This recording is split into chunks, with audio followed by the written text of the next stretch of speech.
Fala, rapaziadinha, Basquecast no ar, o podcast que te mostra os bastidores da bola em 365 graus. Eu sou o Lucas Lustosa, do meu lado tá ele, meu camisa 5. Camisa 5, né? Pode Rodrigo ser, Calvino. 8, tanto faz. Não, é 5 ou é 8? Tu tem que decidir. Depende do treinador, correto? Porque ou camisa 5, tu é meu volante ali carniceiro, aquele cara que pega geral, ou que distribui a jogada. Mas assim, num time bom, eu posso ser o 8. No time que precisa defender legal mesmo, posso ser o 5. Mas tu joga no time bom? Assim, depende da temporada. Tem temporada que eu tô meio abaixo também. Vamos ajudar a rapaziada aqui, que eu tenho uma dúvida. Sempre tem um QR Code aqui, cara. Tu não sabe o que é?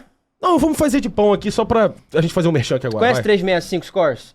Claro, isso aí não tem como não conhecer. O aplicativo que dá o gol antes do gol sair. Que isso, a notificação. Nunca viu né? isso? Meu Deus, mentira. Aqui, ó. Escaneia aqui que você vai saber mais. Aqui, ó. Se eu escanear meu celular aqui agora, eu vou baixar esse aplicativo que notifica o gol antes dele acontecer? Claro que vai. É mentira. Não, tá aí. A tecnologia tá aí pra ele. Rapaziada, baixa o 365 Scores, o aplicativo, como o Rodrigo falou, que te mostra a notificação dos gols antes dele acontecer. E ó, muita notícia, muito conteúdo bom. Também tem corte do Basquecast lá no 365 Scores, tá?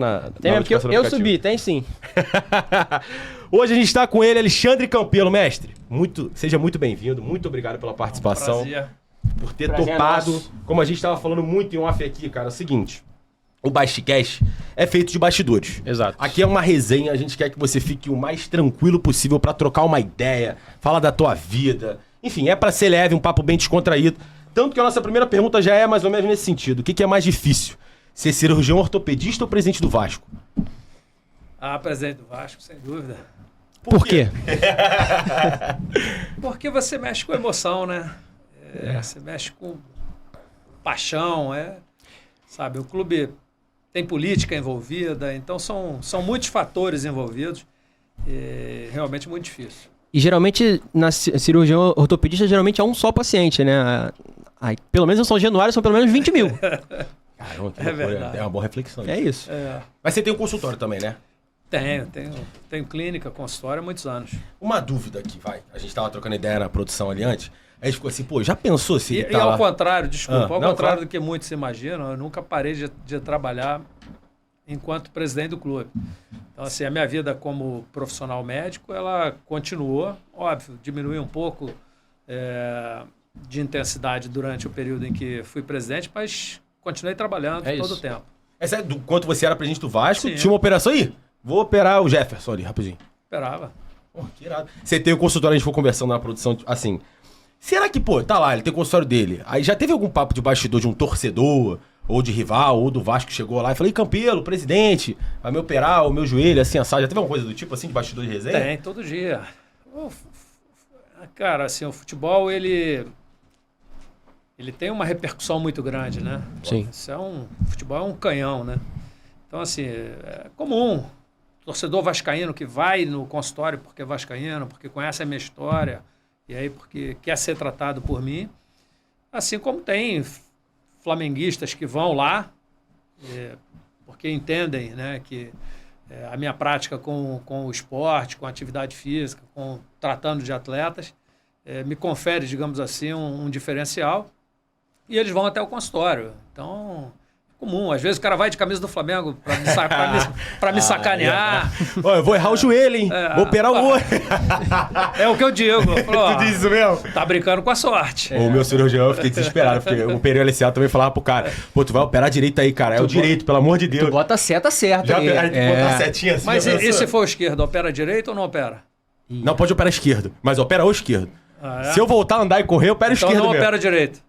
Ai, meu Deus, só opera, pelo amor de Deus. Eu gosto de ficar segurando aqui, é esse aqui. Pô, eu lembro que eu fiquei acordado na minha cirurgia. Hoje não tem mais esse problema. Há muitos anos atrás você tinha, realmente, a gente tem relatos aí de troca, né, de lateralidade. Então, já faz alguns anos que os cuidados, né, com a prática, eles foram aumentando e hoje você, em todos os hospitais, é obrigado a marcar lateralidade quando você vai operar um órgão par. Então, você vai operar um rim, é obrigado a marcar o lado da cirurgia e, de preferência, com as iniciais do cirurgião. Não tem nem como errar que é também, para né? Já também tá não ter marcado. troca de paciente. Uma dúvida só, pra complementar, porque eu não sei se eu tô viajando, tu me conserta se eu estiver viajando. Eu li em algum lugar, ou acho que li, que você que foi um dos primeiros que trouxe artroscopia pro futebol, é isso? Ou viajei? Não, Brasileiro. é assim, Eu faço artroscopia desde o início, desde que começou. Então, assim, quando a artroscopia teve início aqui no Brasil, eu comecei a fazer.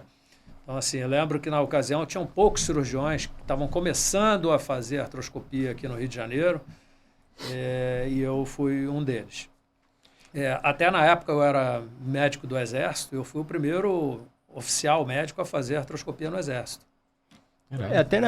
Seguindo nessa questão de consultório, né? Boa. Queria saber se um vascaíno que chega lá, ele consegue separar o Campelo médico do Campelo presidente. Se você já teve essa difícil, história. Porque, assim, de um modo geral, o torcedor acaba puxando papo, né? Então é muito comum. As minhas consultas demoram muitas vezes por causa disso. Às vezes pacientes na recepção reclamam que demora e tal. Mas se for flamenguista também não tem problema. Então. Não, futebol você tem que ter papo, né? Fala pra secretária, flamenguista, deixa 10 minutos depois. Na hora da consulta tem uma aba ali do time? Tem que... Não. Tô pensando em colocar. Tá vendo? Eu acho importante, fica aí a sugestão. Deixa eu levantar uma bola. É seu início de carreira em clubes, né? Você começou no Vasco em 84 como estagiário. Confere? Exato. Como é que foi esse início no Vasco? Então, assim, eu sempre fui ligado ao futebol. Desde garoto, sempre fui apaixonado por futebol. Joguei futebol de base e tudo. E, coincidentemente, quando ainda no primeiro grau, estudava com os filhos de um ex-médico do Vasco. Um colega que foi médico do futebol profissional. E por coincidência, quando eu estava na faculdade, ele foi afastado do futebol profissional e colocaram ele para coordenar a base. E ele me convidou para ser acadêmico, para ser estagiário e trabalhar no Vasco. Eu aceitei. Então, comecei na base do Vasco em 1984, trabalhando nos juniores. Permaneci lá por um ano e em 85 eu fui contratado como médico dos juniores. E em 86 eu fui profissional. E ficou até... Eu fiquei até 2004, então minha primeira passagem foi de 84 a 2004, quando eu tive um desentendimento com o então presidente Eurico Miranda. Pedi demissão, e aí em 2008 eu voltei, através do Roberto Dinamite, que trabalhou comigo durante muitos anos, foi meu atleta durante muitos anos, e que convidou não só a mim, mas todos os médicos que tinham saído em 2004, foi um momento de crise no clube, onde todo o departamento médico pediu demissão, e ele, então, trouxe de volta toda essa equipe. E aí eu fiquei de 2008 a 2012, quando aí, então, eu resolvi sair. Você viveu esse primeiro período que você viveu, né, que você estava falando da sua entrada, você viveu, assim, a parte mais... Geração de ouro, vitoriosa, né? Ali do... geração de ouro do Vasco. Dos grandes títulos do Vasco, eu só não participei do de 74. Exato. Você viveu ali a geração, talvez a melhor da história do Vasco. Eu trabalhei no time de 89, que foi campeão brasileiro em cima do São Paulo. No de 97, 2000, Libertadores 98, Copa do Brasil 2011. Deve ter muito bastidor aí, né? Porque tem muito ego ali, né? Pernambucano. Tem um bocado, não pode contar nada pra gente, não. Felipe, dessa época da Antia-Elton. Falando, vai perguntando, eu vou falando. O que você pode contar de bastidores do elenco ali? Vai, de 98. Jogando de 98 ali. Vestiário, bastidores. Como é que era aquele elenco? Campeão da Libertadores. Da Libertadores? Cara, 98 era um time muito unido, sabe? Parecia mesmo. Tinha uma conexão muito grande. E... assim, era uma equipe que todo mundo jogava junto, óbvio, com muitos grandes jogadores, cada um brigando pelo seu espaço, mas não tinha muito problema não. De 97 tinha, 97 foi Edmundo, Evaí, Juninho, aí tinha... Você pegou o Romário Edmundo, parte dessa estrela, alguma coisa? Peguei todas. Olha só. Era essa. Chega. A gente tá numa conexão aqui. Mulher. Era essa. Vai que vai. Nessa época era legal o rachão. Chegava sábado, o rachão era apostado. Então tinha a turma do Edmundo e a turma time, do Romário. Qual time você viu mais ganhar no rachão, então? Fala pra gente. Eita! Quem ensinava melhor? É difícil. Isso vai dar treta nos cortes, tá? Era difícil. Não sei quem ganhava mais. Eu sei que o bicho era... O negócio era pegado. Os caras apostavam mesmo, real? E levava a sério. O Romário sempre gostou de apostar tudo, né? E já teve alguém que machucou no rachão e não foi pra jogo? Porque o Rachão era pegado, tá falando. Tinha, machucar alguns. Eu já vi. Tá vendo? Às vezes- Teve às uma vezes não pelada vai- dessa uma dessas peladas que o Jéder abriu a canela do Panterinha. Que isso, cara? Donizete. No rachãozão. Todo sábado, pré-jogo. Pô, e era normalmente um dia antes do jogo ali, né? Exato. Treinava a semana toda. Os caras cansavam. Vamos jogar agora um rachãozão. Mas assim, Cara, tá assim, ganhando, a maioria né? dos treinadores não gostava do rachão, né? Aham. Porque assim, Tem isso. era uma atividade que você não, assim, não acrescenta em nada do ponto de vista tático. É muito mais recreativo, muito mais uma brincadeira. Então, ao longo do tempo, eles foram cortando, mas eles não conseguiam tirar. Uhum. Não Então, tinha como. Faziam algumas vezes dois rachinho. toques curto, mas sempre tinha, né? E aí, o risco era esse, porque acabava tendo rivalidade, né? E Romário e Edmundo na prática mesmo, assim, vai, dentro de campo e Cara, vestiário. Eles se respeitavam no dia a dia, né? Era cada um num canto, mas com certo respeito. As brigas eram muito mais através da mídia do que pessoal. O pessoal nunca vi nenhuma confusão. Pô, aqui tá parecendo... Era mais aquele disse-me-disse. Entendi. A mídia Aquelas- também gostava muito, né? Vendia, né? Vendia ter o clima ali também meio estranho, né?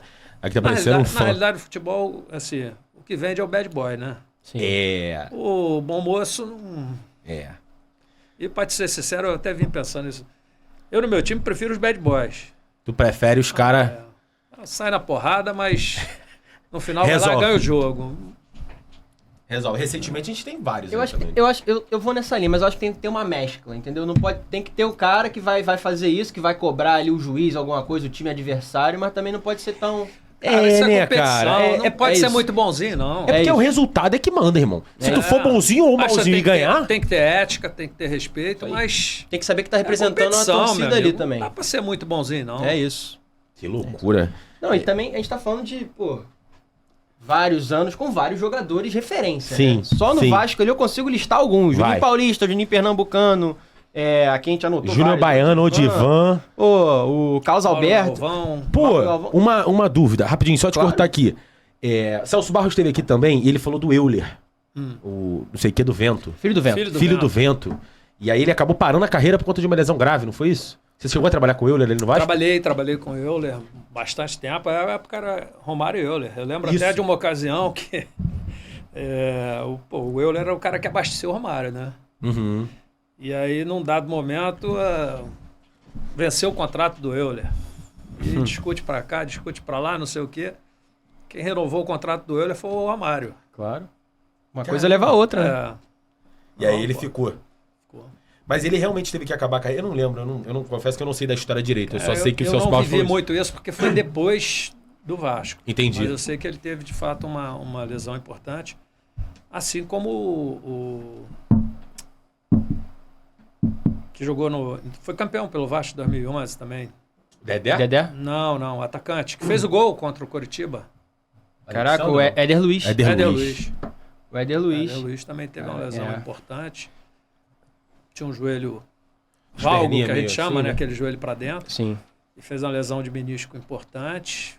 E isso leva Aí. à artrose ali do compartimento, né? Aí falar de joelho pra mim é É. meio complicado. Só desculpa de novo, porque isso tá muito na minha cabeça. Não tem Ele, problema. ele ganchou uma parada que eu não falei antes, que é você trabalhou na gestão do Dinamite e com o jogador Dinamite? Trabalhei com dinamite Na gestão enquanto dele. ele como... foi jogador desde 86. De 86 para diante. O que tu pode contar de bastidores dele, cara? Como é que ele era? Era realmente? diferente, É. assim, tipo, era muito Ah. diferente. Muito, muito, muito diferente. O cara era brabo. É. Assim, é um cara bastante dedicado ali nos treinamentos, né? Mas que tinha as suas peculiaridades, né? O Roberto era um cara interessante. Então, assim, tinha algumas características. Um jogador que... Assim, ele valorizava muito a entrada dele no campo, né? Então, ele nunca chegava na hora e era sempre o último. Então, chegava dentro do vestiário, às vezes já podia estar dentro do campo, mas fazia uma cera e tal, para gerar uma expectativa e todo mundo aguardando ele entrar Ele em sabia campo. se vender, né? Ali. O cara já era marqueteiro, pô. Agora, super profissional nos treinamentos, não ficava de fora, não pedia para sair. Era realmente uma referência, né? E cobrança de falta, então, Todo... uma hora e pouco depois do depois treino, treinando. ele ficava treinava de um lado, do outro, de longe, de perto. Não era à toa que foi um dos melhores batedores de falta que eu já vi jogar, né? Meu pai fala muito. Meu pai fala muito do Dinamite e do Zico. Pra ele foram os dois melhores que ele já viu, assim. O Zico batia muito bem, muito bem. Mas assim, eu acho que o Roberto era um cobrador de falta mais completo.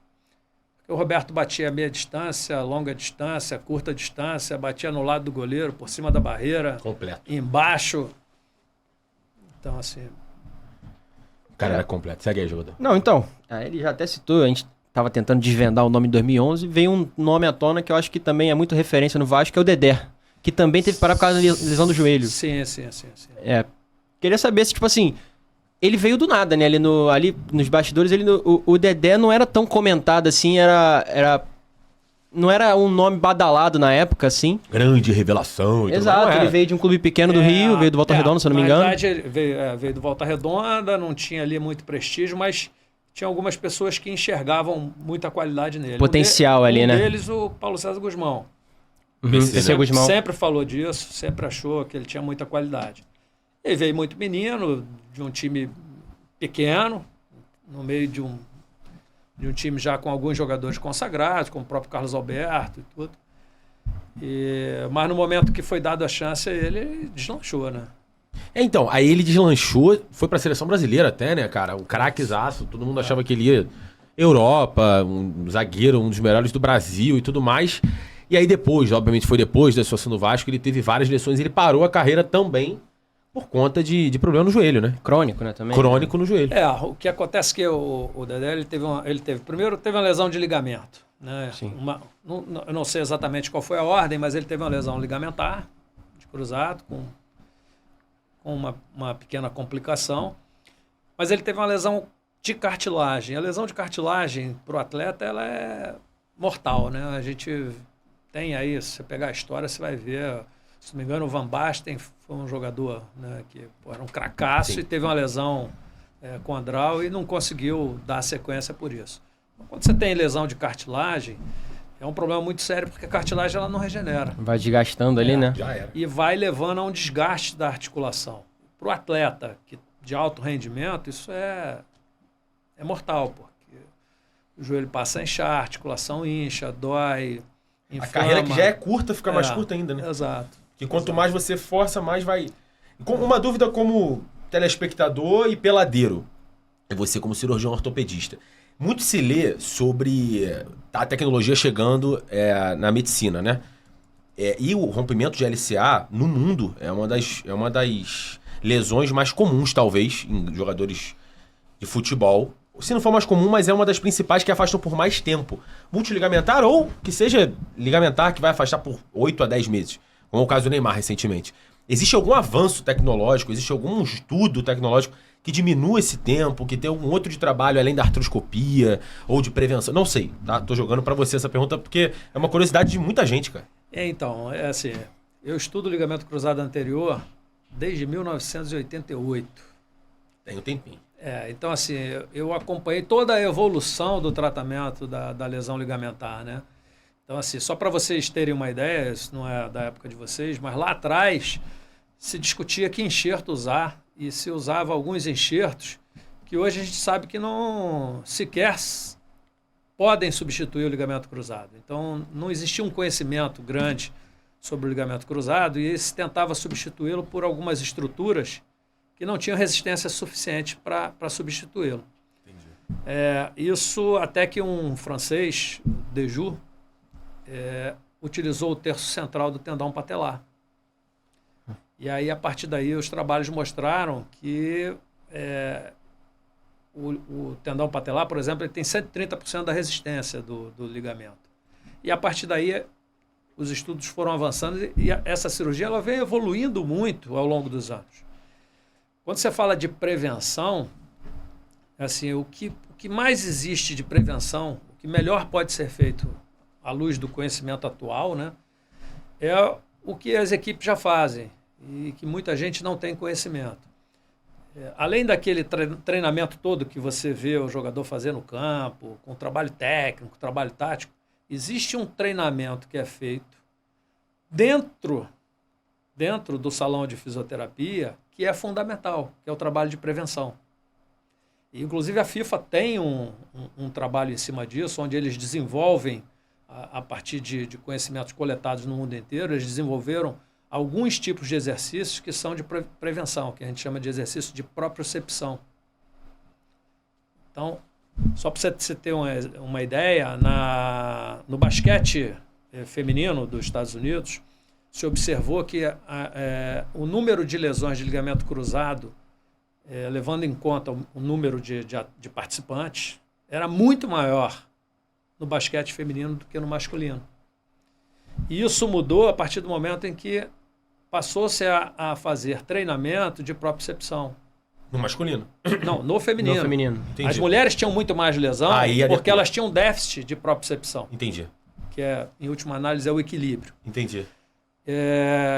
O número era muito maior, relativamente, do que no masculino. A partir do momento em que esses trabalhos de exercícios de equilíbrio, de propriocepção, passaram a ser realizados de rotina, esse número caiu bastante. Aí nivelou, né?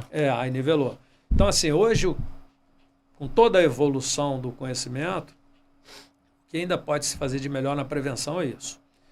E em relação às cirurgias, elas vêm evoluindo muito, né, nas técnicas, mas o tempo de reabilitação, o tempo de retorno, ele depende muito da biologia, não depende muito daquilo que você pode desenvolver. Eu sempre ouvi que era um tempo único e exclusivo. Não, talvez, também tem o individual, mas o que eu ouvi muito de fisioterapeutas era que era muito voltado ao enxerto se tornar um ligamento. Exato. Existe um tempo mínimo para isso que é universal. Exatamente. Que é o que eu estou dizendo. Depende da biologia. É o tempo que a gente chama de ligamentização do enxerto. Você Perfeito. pega um tendão e bota ele lá para substituir o enxerto. Primeiro, ele precisa ser incorporado. Você pega o tendão e coloca dentro do osso, dentro de um túnel. Precisa que isso cicatrize e fixe o tendão ali. E segundo, esse tendão, ele passa por um processo de ligamentização. Daí a importância da fisioterapia, de alguns exercícios de pequenos estímulos para que ele vá avançando nesse processo de ligamentização. Então isso não depende muito da técnica que você usa, ou não depende muito digamos assim, de tecnologia. Depende da biologia, depende do corpo. Até para pegar esse gancho de lesão, né? A gente está falando um pouquinho dessa questão do corpo. Falar de um assunto muito atual, né? Que a gente vê várias discussões hoje, a gente vê várias mesas redondas falando disso. Que gancho, jogador. Gramado sintético e grama natural. Queria saber a sua visão como ortopedista sobre esse assunto, né? Eu acho que ninguém melhor para falar do que um ortopedista. Só para levantar essa bola que o Alfredo teve aqui, cara. Alfredo Sampaio, técnico de Sampaio Correia. Ele tá sendo muito... enfim, a galera tá nos comentários do Instagram, porque ele deu a opinião dele dizendo o quanto a grama sintética, na visão dele, como presidente do Sindicato dos Atletas, também é prejudicial. Isso é um tema muito discutido, cara. É muito grande, muito debatido sobre isso. Realmente, como médico ortopedista, faz diferença? Então, olha só. Vocês estão falando com um médico. Isso. Correto. Né? O que norteia a medicina? São os trabalhos científicos. Perfeito. A gente só emite opinião quando está baseado em evidências científicas. Experimentação. Em experimentação. Perfeito. Então, assim, eu acho que o futebol carece muito desses estudos. Né? Carece muito desses estudos. Então, muitas vezes, essa é a minha opinião, tá? Muitas vezes, quando as pessoas dizem que o futebol, a grama sintética e tal, que ela é ruim, é pior do que o gramado e tal, ele é baseado em que evidência? Então, muitas vezes, isso é experiência pessoal, que para a evidência científica não conta. Então, não, porque o campo X, Y, Z é ruim. Primeiro que existem vários tipos de grama sintética. Sim. Segundo, o solo que está abaixo da grama sintética, ele tem uma importância fundamental. Eu sou peladeiro, então eu jogo bola em qualquer esquina, tudo quanto é lugar. Você vai jogar num campo de grama sintética que não tem borrachinha, não tem absorção de impacto. Esse campo é mais duro. Ele vai provocar mais impacto nas articulações. Mas esse é desse campo que a gente está falando? É esse campo que o atleta profissional joga? Então, assim, eu acho que precisa de muito mais avaliação científica. Eu li já algumas coisas, alguns trabalhos evidenciam que não há um aumento de lesões quando você tem um campo de boa qualidade. Eu acho que, pelo contrário, você vários campos de grama natural aí que a gente vê que são ruins, que tem o piso duro, né? Muito seco, né? O solo é muito seco, né? Pouco aerado. Então, isso causa muita lesão. Você vê a própria ostite de pubis, ela está muito relacionada aos campos duros. A partir do momento que você melhora a qualidade dos campos, diminui a incidência de ostite pubiana. Então, antigamente você tinha muito mais ostite de pubis do que tem hoje. Por quê? Porque a qualidade dos campos vem evoluindo, vem melhorando. Então, eu acho que isso carece de um estudo mais sério. Tá? Definitivo não tem no mundo, assim, no futebol. Definitivo. Já existem algumas evidências de que, que o campo de grama sintética não seria o maior causador de lesão, que seria prejudicial. Entendi. Então, o que tem definitivo, na verdade, é o contrário. Exato. Até seguindo nessa até também, onde né? eu pesquisei. Até seguindo nessa, assim, a gente tem... Hoje em dia é padronizado, né? A questão dos campos, essas coisas, mas... Assim, um relato de médico, queria saber se já teve algum jogador que falou assim, pô, esse campo eu não gosto de jogar, sei lá, talvez em algum campo assim, pô, não gosto de ir lá. Depende, assim, eu acho que você tem que ouvir. Se você ouvir o jogador, por exemplo, do Vasco, ele talvez diga que não gosta de jogar no grama sintética. Se você ouvir um jogador do Atlético Paranaense, por exemplo, talvez ele diga que goste. Sim. Tá acostumado também, né? Hein? Ele se acostumou também. Né? Exato. A verdade é o seguinte, o campo de grama sintética, as condições são mais controláveis. Sim. Né? Você jogou lá, rapidamente você refaz o campo. No campo de grama natural, não. A gente vê aí o Maracanã toda hora o pessoal reclamando às vezes está mais duro por causa do sol, que a qualidade né? do gramado é muito ruim. E aí? Será que causa mais lesão? Sim. Qualidade do campo, tudo bem, mas então, a bola corre mais rápido. Influenciar no futebol... Sim, mas a bola correr mais rápido já é uma prática do futebol. Por que molham o gramado? Para a bola correr mais rápido. Entendi. O jogo é mais corrido. Então é meio que o certo esse assim. Isso começou na Europa. O europeu gosta de jogo mais corrido. Rápido, Então começou a molhar o campo para correr mais. Funciona e muito aqui no Brasil passou-se a fazer a mesma coisa. Entendi. Né? Então, assim... Eu acho que, assim, na minha opinião, o que a gente precisa é criar uma igualdade. Para você não ter diferença entre uma equipe e outra. Não haver privilégio esportivo para esse ou para aquele. Levanta-se muito em debate na internet o quanto o fator campo influencia em relação à grama nesses clubes no Brasil que tem a grama sintética. Palmeiras, Botafogo e Atlético Paranaense no fator casa são muito fortes, muito fortes. Justamente por conta disso. Eles se acostumam à metodologia de futebol. Metodologia não, ao estilo de futebol em campo muito diferente. E aí os adversários, quando chegam, acabam não tendo tanto... Eu acho que essa é uma discussão muito mais importante do que a discussão se é maior causador de lesão ou não. Uhum. Pergunta ao Palmeiras, pergunta ao Atlético Paranaense se eles têm o maior número de lesão. Eu acho que não. O Botafogo também. Botafogo? Quem tem não reclama. Quem tem não reclama. Eu, sinceramente, óbvio que é um outro universo de peladeiro, mas a gente também se machuca. Sim. Eu jogo em grama sintética, sei lá, há mais de 15 anos. E... eu rompi meu ligamento no salão. Eu não posso falar da sintética. Mas, nossa, que diferente, né? Que visão diferente agora de um médico, no caso. Assim, eu acho, assim, a visão futebol, né? A gente acha que é costume. Exato. E a maioria das lesões de ligamento cruzado, elas não são por causa do piso. São por causa do movimento do jogador. Que você faz em valgo e rotação externa. E aí acaba muito menos do que do piso.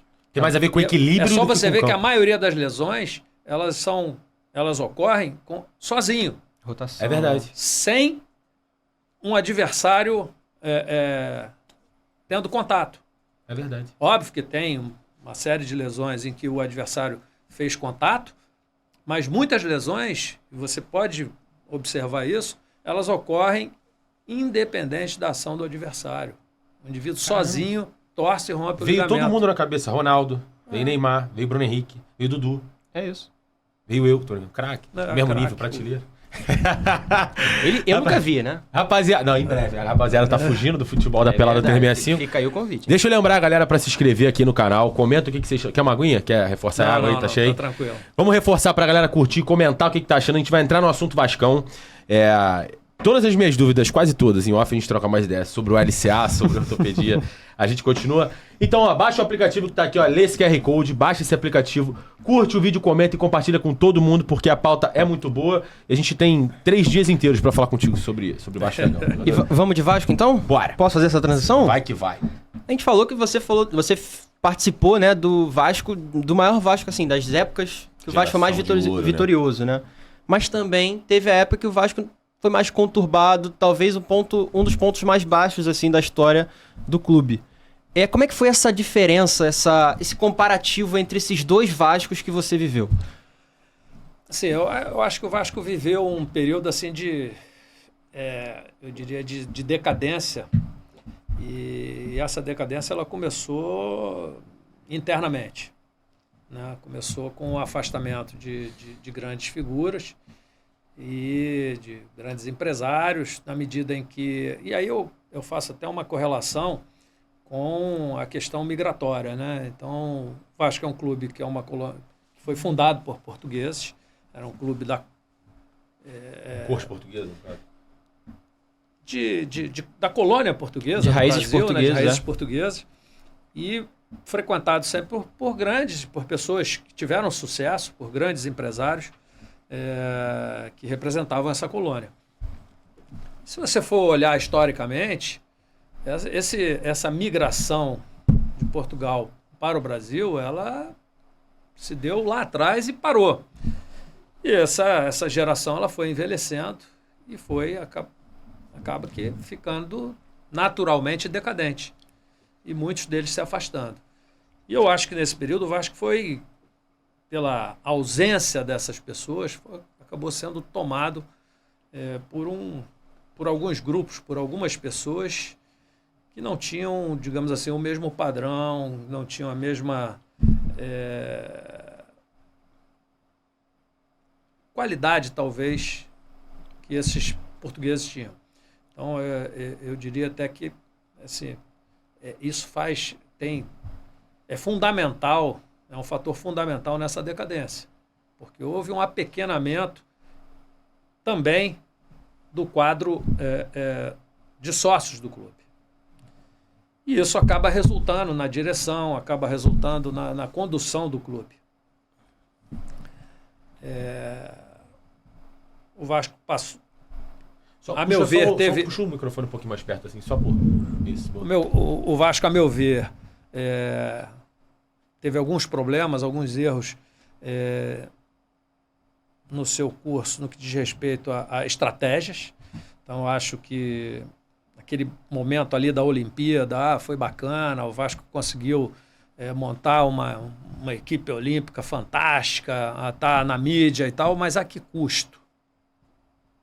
Né? A que custo o Vasco patrocinou, por exemplo, o hipismo? A que custo o Vasco patrocinou o vôlei de dupla feminino? Uma série de esportes que deram um certo destaque na mídia, mas a um custo muito elevado. Né? Então, eu acho que isso acabou, não só isso, né, mas também, com outras ações além dessas, acabaram endividando muito o clube. E isso vira um ciclo vicioso, né? Você está devendo, não tem como investir, não investiu, não traz recurso, aumenta a dívida.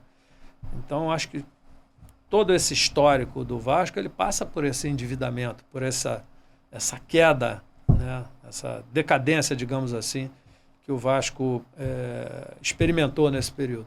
Agora acho que a gente entra na questão do Alexandre Presidente, correto? Sim, eu viajei aqui agora, tá? Tu começou a falar do início da colônia portuguesa, eu comecei a imaginar várias coisas que eu viajei. Porque assim, porque é um gancho muito bom, me perdoa, rapaziada, e Sassá, principalmente por fugir da pauta. O Vasco se tornou não, né? É gigantesco, mas foi se apequenando em relação a esses grupos, como você comentou, um grupo de sócios. E aí chegou no nível altíssimo de dívida. Até antes, vamos falar da tua gestão já. Mas é uma dúvida muito assim, existia salvação pro Vasco, financeiramente falando, sem ser a SAF? Claro. Você realmente acredita que tinha como mudar isso? Bom, eu vou deixar que você chegue à conclusão. Vamos lá. Eu assumi um clube depois da gestão do Eurico em que nós tínhamos uma dívida que era mais do que 3 vezes maior do que a receita do clube. Então, o clube tinha uma receita de 200 milhões, uma dívida de 680 porque não foi computado na ocasião 60 milhões que a princípio seriam luvas que a Globo teria cedido para o Vasco, mas que na realidade era um empréstimo. Tanto que 2 anos depois nós fomos obrigados a considerar isso como receita diferida, o que aumentou a dívida do Vasco. Quer dizer, a dívida já existia, ela só não foi escriturada lá da maneira correta. Tá. Isso porque o contrato falava em luvas, mas lá na página 253, sei lá o quê, dizia que elas deveriam ser devolvidas. Então, não são luvas. E exatamente por isso houve uma mudança nas normas contábeis e a gente foi obrigado a reconhecer aquilo como dívida. Então, na realidade, a dívida era de 740 milhões. Tá certo? Para quem tem uma receita de 200, a princípio isso é impagável, né? Especialmente se você tem uma dívida de curto prazo, que era o caso. Que bloqueia bem. Enfim. Exato. Quando eu assumi, estava tudo bloqueado. Não tinha absolutamente nada para receber. 93 dos 100 milhões que o clube teria para receber da Globo por direito de transmissão já estavam comprometidos. Só restavam 7 milhões para o ano inteiro. E aí, que loucura, cara. E aí eu te digo, eu assumo esse clube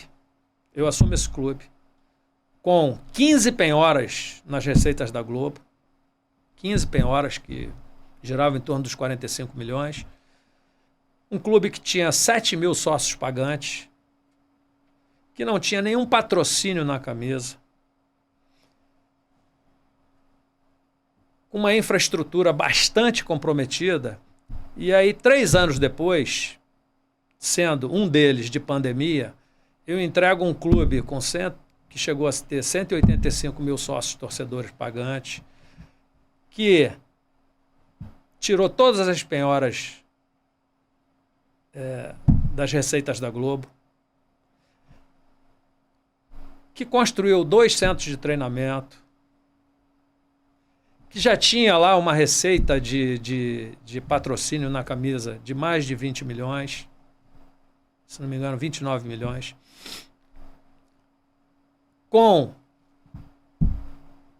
as ações trabalhistas organizadas dentro de um ato trabalhista, com um pool de credores criado, onde a gente começou a colocar todas as dívidas cíveis dentro desse pool de credores, ou seja, se eu conseguir sobreviver esses 3 anos, sendo um deles com pandemia, sem que o time caísse, por que o Vasco não teria condições de seguir?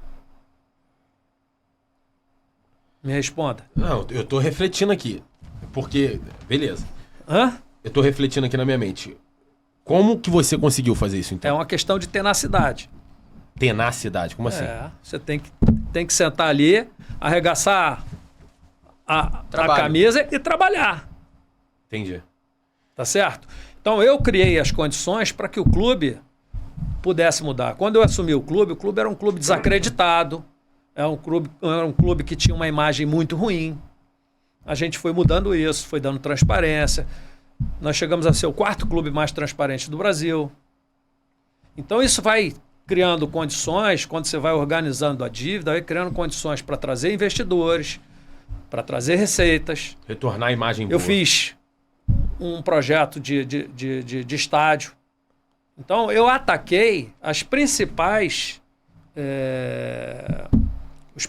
caminhos para você trazer receita, que é sócio-torcedor, publicidade, bilheteria, venda de ativos, que são venda de jogadores. Onde é que eu ataquei isso aqui? Reformulando toda a base, trazendo profissionais qualificados, criando infraestrutura com centro de treinamento. Então, se você for analisar os outros clubes que tiveram êxito, que conseguiram crescer suas receitas, você vai ver que eles passaram a ganhar dinheiro em todas essas fontes de recursos. Então, ter um estádio, por exemplo, moderno é fundamental, porque ele alimenta o teu sócio-torcedor, porque ele te dá condições de criar uma bilheteria com uma diversidade de tickets. E aí você vê, o Vasco jogou, botou 60 mil no Maracanã, renda de 3 milhões, vai jogar em São Januário e tem renda de 600 mil, 700 mil, 800 mil. É uma diferença absurda. E isso porque não é o Vasco que está explorando o Maracanã, porque a receita poderia ser mais do que 3 milhões. Tem que pagar também o bordeiro. Não, para pagar sempre você tem que pagar, né? Entendi. Você tem que pagar. Você não vai deixar de pagar a federação, você não vai deixar de pagar aluguel de estádio, manutenção. A operação de jogo que vai aí, segurança, grade, orientador, catraqueiro, bilheteiro, sim. tudo isso você tem que O pessoal pagar. sempre acha que a renda ali é algo... Vai direto pro bolso. Não é. Não, tem um custo elevado. Então, se você for analisar, todas essas condições foram criadas por mim no Vasco. E se eu conseguir sobreviver 3 anos criando essas condições, por que quem assumiu, já com as condições criadas, não poderia seguir? Então, eu vou repetir o que eu já disse algumas vezes, é porque existiu o interesse em vender. isso que eu... Já existia? Na tua opinião, já existia? Já, com certeza. Era a minha pergunta. Desde sempre. Quem entrou tinha esse desejo desde sempre. E assim, eu já... E fez questão de construir uma imagem, de que não havia outro caminho a não ser a venda. Um deles é permanecer na segunda divisão. É isso que eu ia perguntar. Eu já, assim, a gente antes de vir pra cá, a gente deu uma estudada, né? A gente montou a pauta. Sim. E dentro desse estudo... Tem. Daqui a cara. A produção pega pra gente aqui. Dentro desse estudo, a gente viu algumas declarações, inclusive essa, né? Que era de interesse que o Vasco mais fragilizado, né? Podemos dizer assim, era de interesse da atual gestão, da antiga, né? Agora antiga, para que fosse facilitada a venda.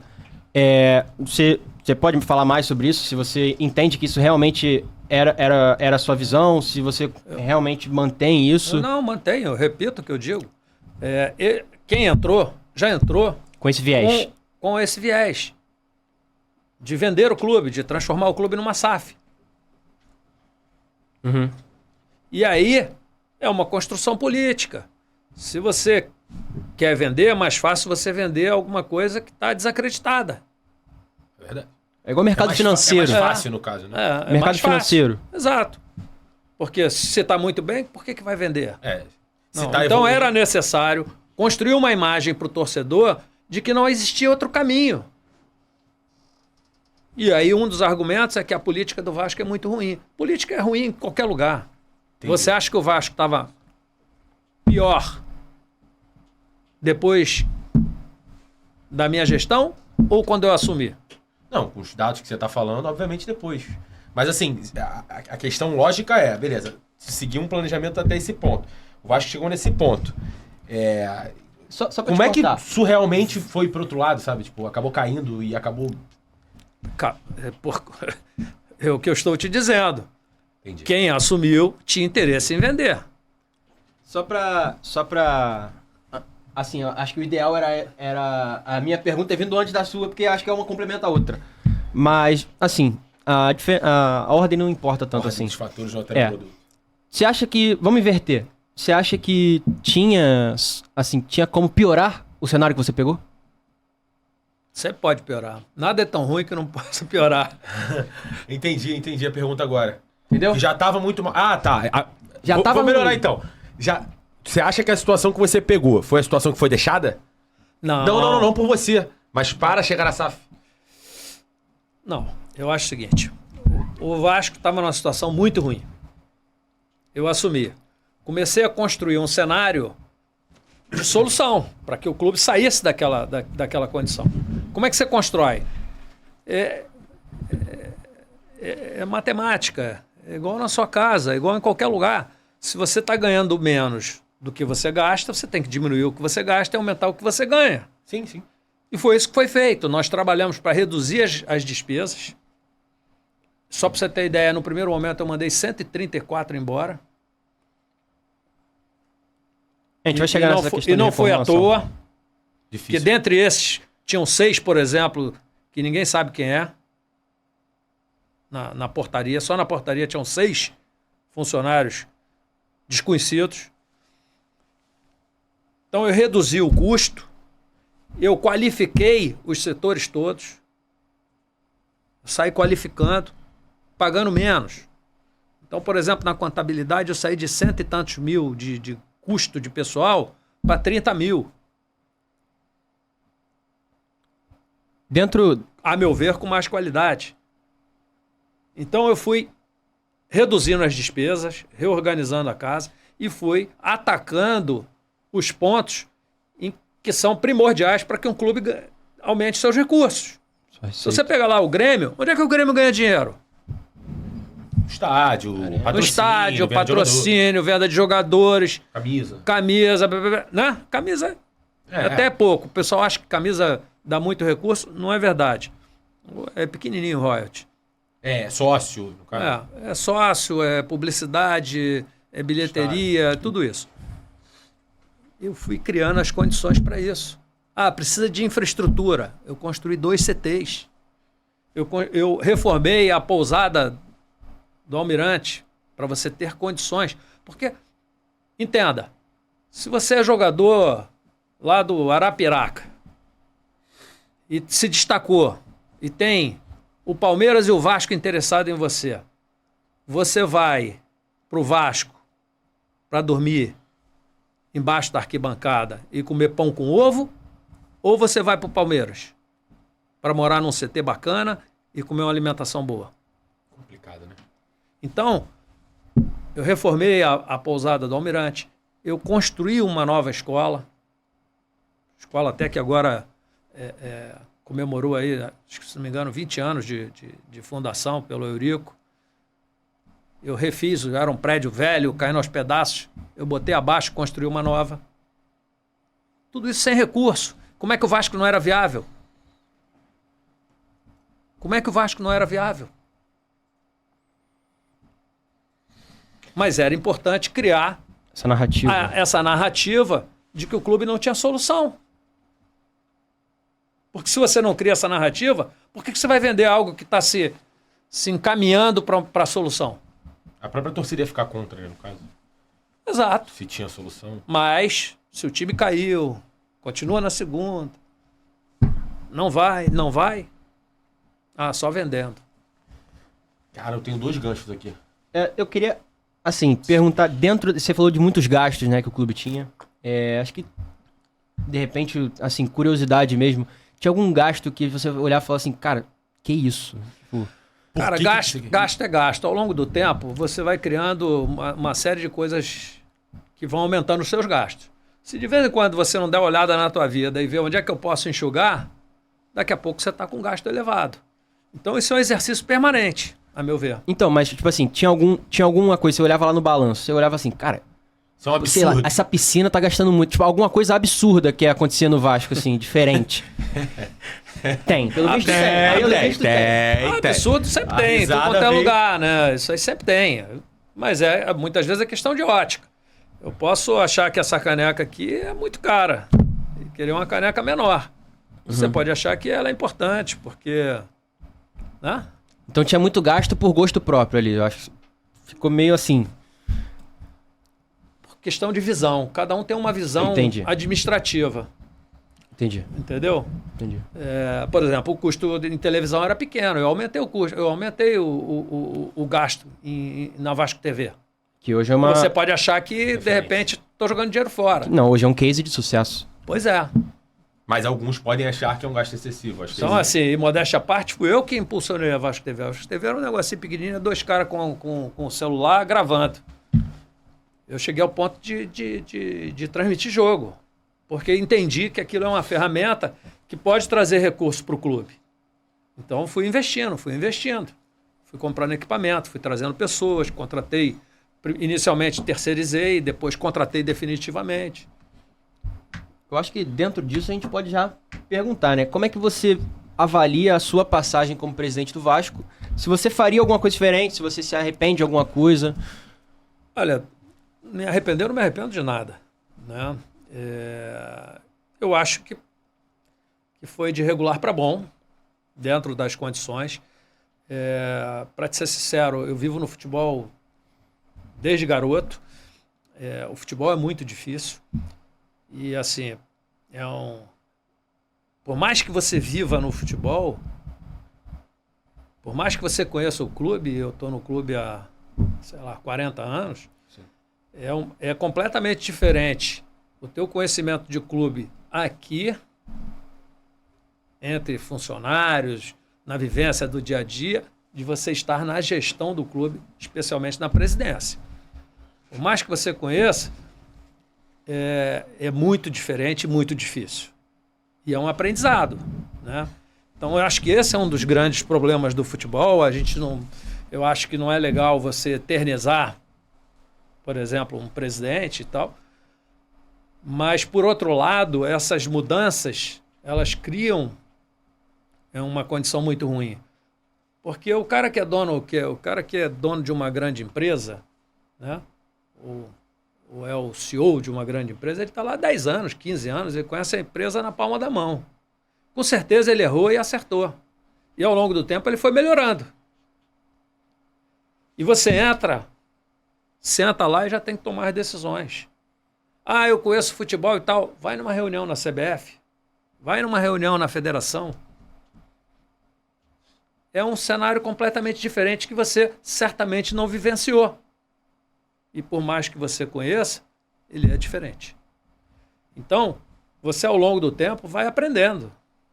E é por isso que às vezes alguns dirigentes que são mais, como o pessoal costuma dizer, mais cascudos, que já passaram mais vezes, eles às vezes têm uma relevância maior por conta disso, porque passaram por um aprendizado. Experiência, né? Por experiência. Então você erra e acerta. Sim.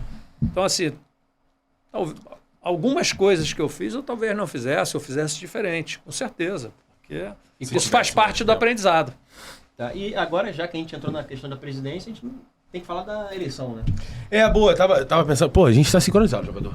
Porque, assim, como eu também até falei pro Bandeira semana passada, em relação ao documentário e tudo mais, eu acho que isso aqui é um momento irado pra gente falar, justamente porque a torcida critica, ou pessoas criticam, sem saber o posicionamento e realmente o outro lado da moeda. Eu acho isso muito, muito brabo, né?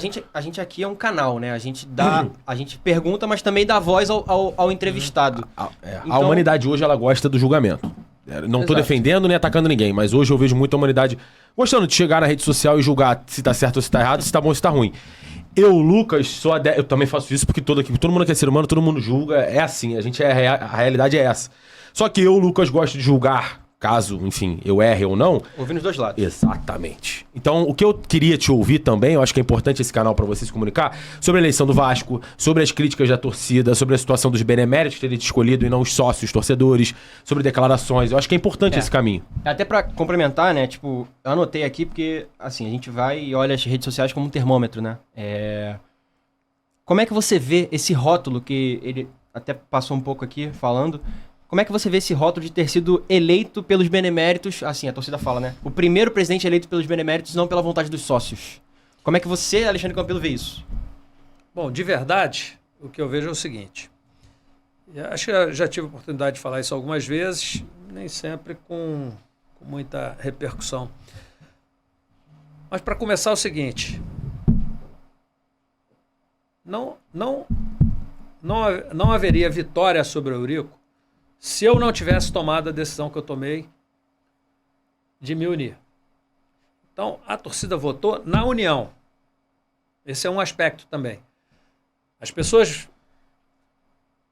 focam muito no fato de, não, quem foi eleito foi esse ou foi aquele. Não. A torcida votou na união. Porque se não houvesse aquela união, não venceria. O Eurico sairia de lá vitorioso. Segundo, o estatuto é claro quando diz que a eleição é na Lagoa. E quem tomou a iniciativa de romper não fui eu. Quem tomou a iniciativa foi outra parte. O fato é o seguinte, eu já falei 1 milhão de vezes sobre isso, já dei a minha versão, mas eu acho que a torcida teve, ao longo do tempo, a oportunidade de reconhecer quem é cada um. Quem é o quê?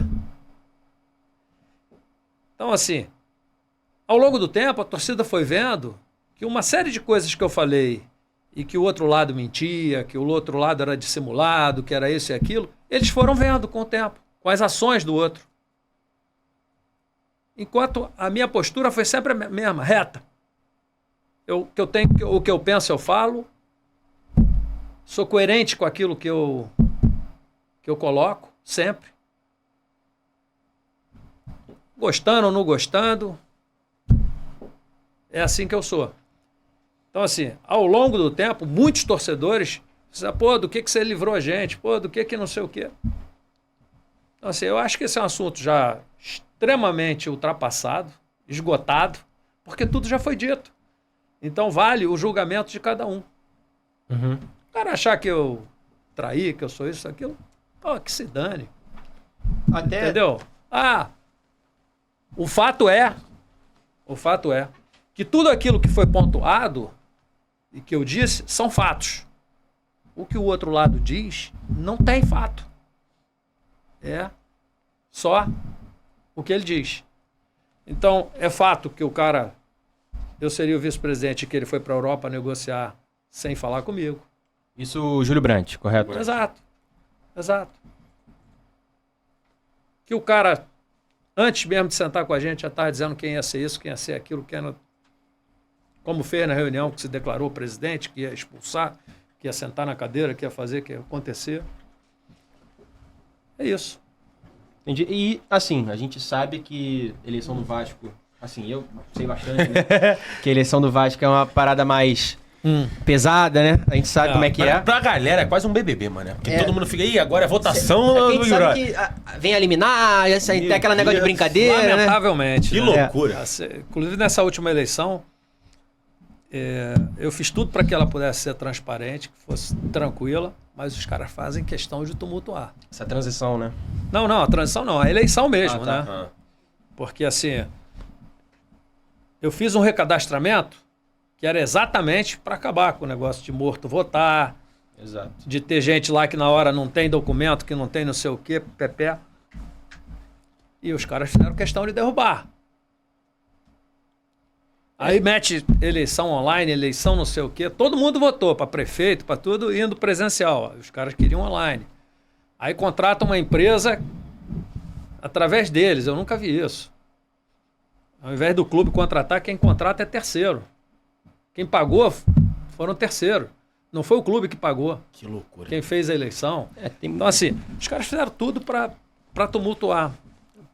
É um processo muito conturbado, né? A gente sabe como é que é, Assim, a gente sabe, mas não sabe, né? A gente sabe do lado de cá, só rindo e nem sem entender o que tá acontecendo lá, né? Cara, mas então, a minha pergunta era, tipo assim, essa época da sua eleição chegou a ter muita ameaça, né? A seus familiares, você... Correto? Acho que você chegou a comentar sobre isso. Eu queria saber se, tipo... Cara, como é que foi essa época? Ameaça de frouxo, né? Ameaça da internet. Os caras que atrás da internet são valentes. Cara, então... Aí, óbvio, a mim não assusta, mas assusta a minha mulher, assusta a minha filha. Assim, é chato ouvir. Talvez seja esse o objetivo mesmo, né? Pô, ter a mulher e a filha perturbando. Pra relação ali também. Mas nesse aspecto aí eu dei sorte. Minha esposa foi sempre muito parceira. Ela te apoiou nisso? Não nas minhas decisões de ir, de ser presidente, não, mas... Quando tava lá também... Errando, acertando, ela tava junto. Agora sobre ela vai fazer o quê? Mas aqui, tinha jogo, confusão, porrada, ela tava lá. Irado, isso é maneiro. Pedrada, não sei o quê, ela tava lá. Ela ia todo jogo, mesmo não querendo. Campeão. Hein? Aí ela mandando dormir no sofá depois, que eu não queria estar nessa confusão, vai pro sofá. Não, até que não tive problema. Parceria. Depois de um tempo... É porque assim, a gente anotou muita coisa aqui, cabe você querer ou não, falar ou não, pro público saber ou não. Depois de um tempo, como é que ficou a tua relação com o Brandt? Realmente, ponto final? Cara, a gente é diferente até nisso. Eu, se tenho um problema com o cara, eu não olho nem pros cornos dele. Ele é tão cara de pau, vem, aperta a minha mão, fala comigo, enquanto no restaurante vem falar. É uma diferença absurda entre... Personalidade. De personalidade, sabe? E, assim, já que a gente falou da relação com o Brandt, Boa. nada melhor do que a gente falar com a relação do Eurico. Como é que era ali o Eurico? Cara, assim... Eu tive relacionamento com o Eurico, profissional de mais de 20 anos. Exato. Até Pessoa que eu conheci, vivi ótimos momentos, momentos de alegria, momentos de conquista. Então, embora eu não concordasse com um monte de coisas do Eurico, isso não fazia dele um inimigo. respeito. Então, eu participei da eleição concorrendo contra ele. Eu fui oposição a ele. Tem uns idiotas aí que dizem, não, porque você foi como se eu tivesse sido eleito pelo Eurico, como se tivesse alguma parceria com ele, algum acordo. Não. Para que ele precisava de mim? Se ele pudesse ser eleito, ele seria eleito. Ele perdeu a eleição. Ele perdeu a eleição. Agora, não é por isso que eu vou tratar mal. Que eu vou deixar de respeitar um cara que, primeiro, dedicou a vida dele lá ao clube. Foi presidente várias vezes. Eu acho que é um desrespeito até com o Vasco, se você não respeita uma figura Os nomes se confundem, pública. né? Eurico e Vasco ali, né? Então, assim, ele era presidente do Conselho de Beneméritos. Como é que eu não vou respeitar ele? Respeitar é uma coisa. Acatar é outra. Pelo contrário, a minha entrada na gestão já foi de enfrentamento ao Eurico. Enfrentamento porque ele queria publicar o balanço do último ano da gestão dele e eu disse que não, em bate-pé. Briguei, inclusive, com o pessoal que estava ao meu lado. Não sei se vocês se recordam, se vocês têm conhecimento, mas quando teve a publicação do balanço, logo em seguida eu tive um problema com o pessoal da Identidade Vasco e saíram 13 vice-presidentes.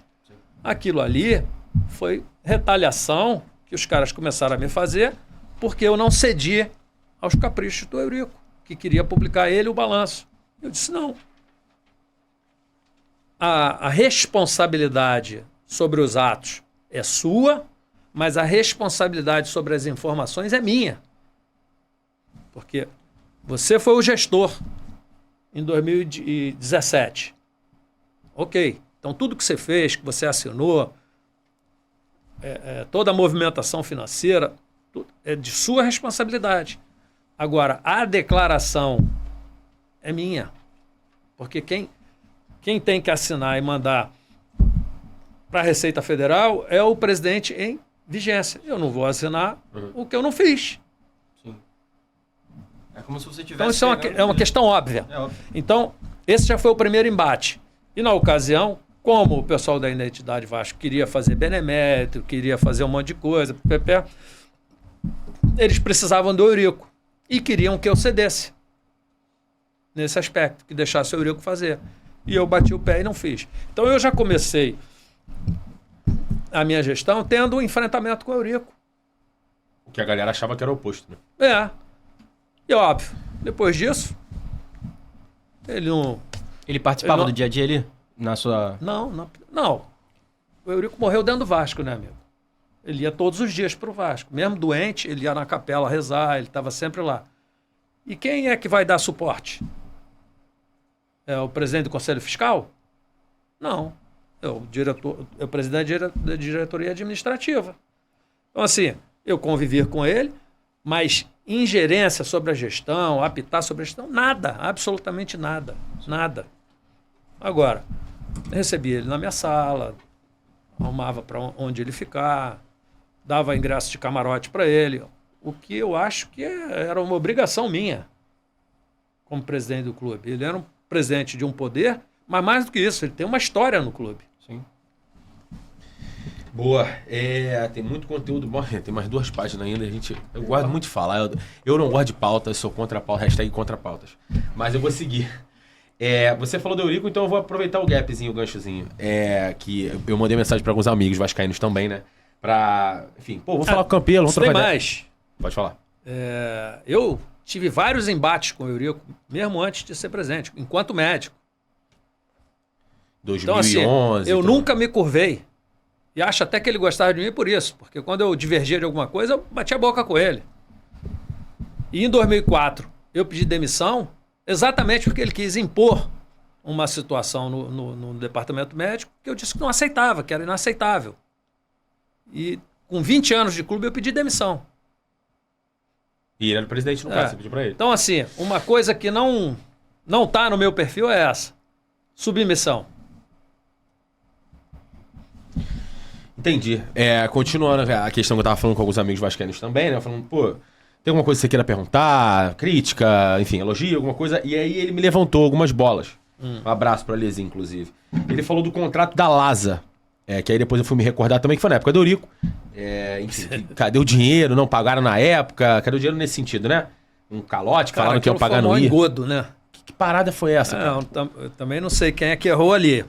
O fato é que existia, quando a gente assumiu, tinha um contrato que foi firmado pelo Eurico, a gestão do Eurico, com essa... Como é que é o nome? Lasa. Lasa? Não é Lasa, não.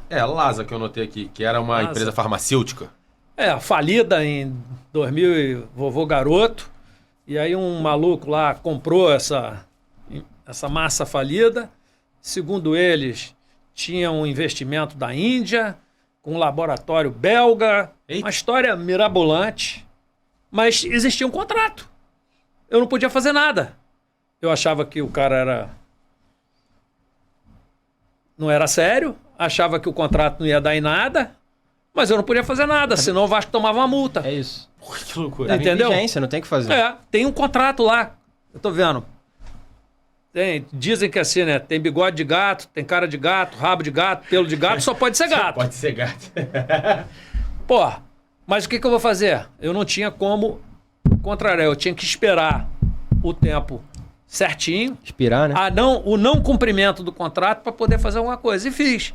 Entrei com ação e tal, mas vai pegar de quem?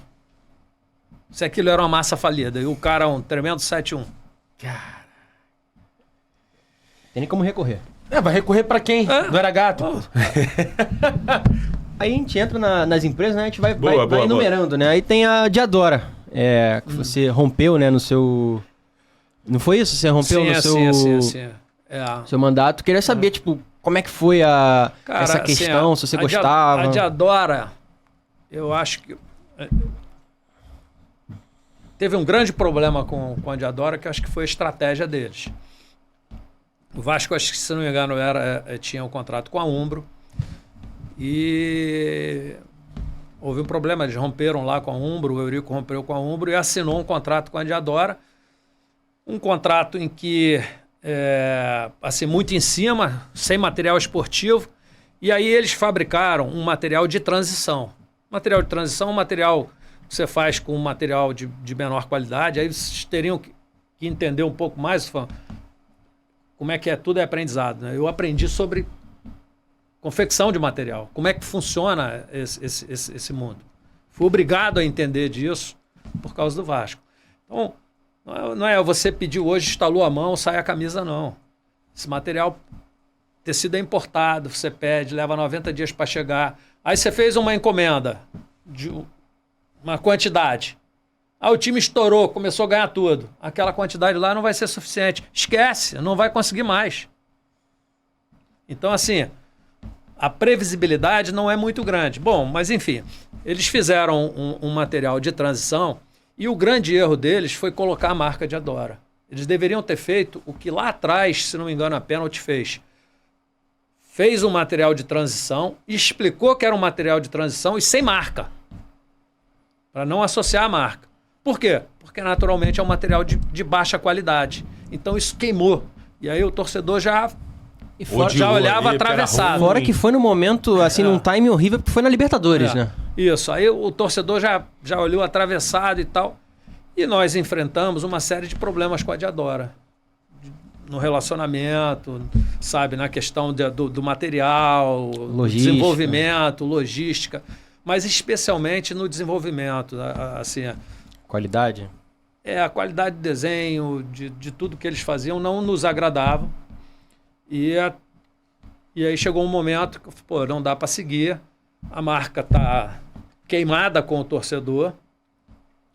E eu não consigo extrair deles aquilo que eu preciso, né? Em termos de qualidade e tudo. Uma vez eu tive uma discussão com o cara, falei, cara, a camisa do Vasco tem que ser bonita pra cacete. Com a qualidade com a qualidade muito boa. Não pode ser essa porcaria. porque o torcedor do Vasco tem que vestir a camisa e dizer o seguinte, pô, tô bem vestido pra caramba, a camisa Sai pra bonita, qualquer lugar não sei o com quê, ela. pra qualquer lugar. Não pode ser um negócio que o cara vai se envergonhar. Claro. E aí o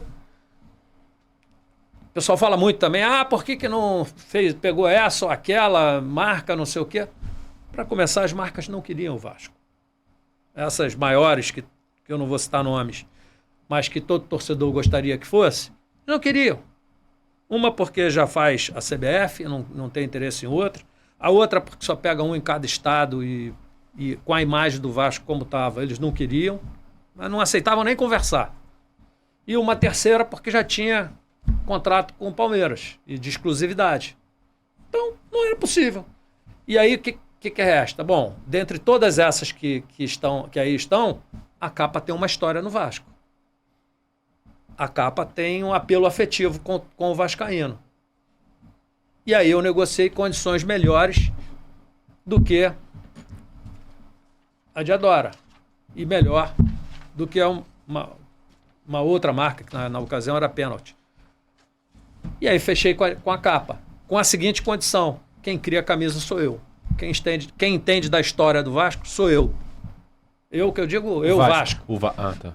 Né? Então, eu não vou dar pra marca tal fazer, que vai fazer igual a Copa do Mundo. Todos os times com a camisa igual. Padrão, né?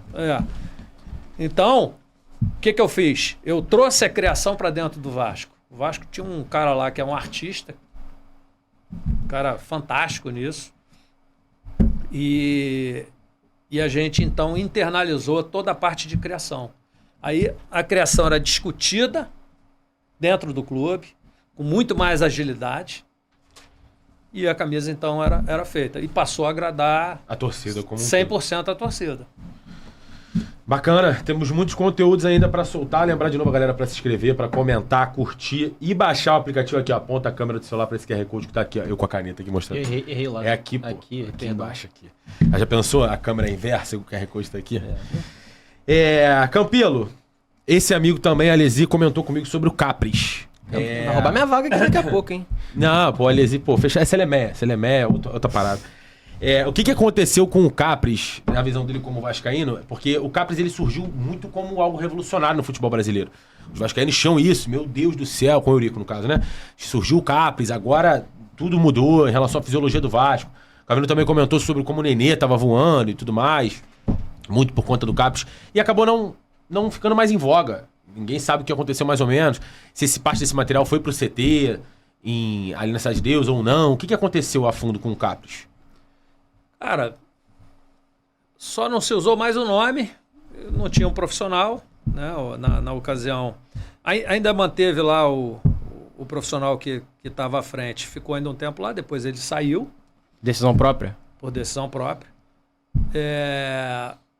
Eu fui mudando uma série de coisas dentro do meu conceito do que é um departamento médico. Autoridade também, né, para falar o que é o que não é. E modéstia à parte, o Vasco ficou...